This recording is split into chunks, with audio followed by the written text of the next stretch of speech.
সেই জন্য মাঝে মাঝে আমার হয় ভুল বুঝে অনেক সময় হচ্ছে ভুল বোঝে, এটা হতে পারে।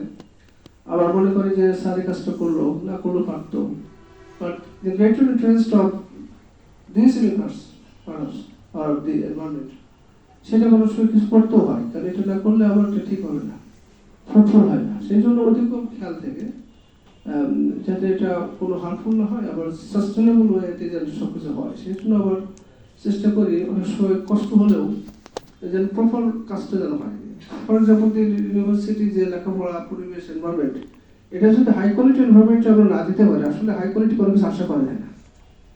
একটু কষ্ট হয় মাঝে মাঝে, স্যার কেমন হলো, কষ্ট হয়ে যাচ্ছে লেখাপড়া করা, এটা কিন্তু হ্যাঁ একটু কষ্ট হয়। আমি একটু স্লো মোডে চাচ্ছিলাম, সবাই নিয়ে কাজ করবো, কিন্তু আমি মোটামুটি ওইভাবে যাচ্ছিলাম, পরে দেখলাম ঠিক হয়েছে।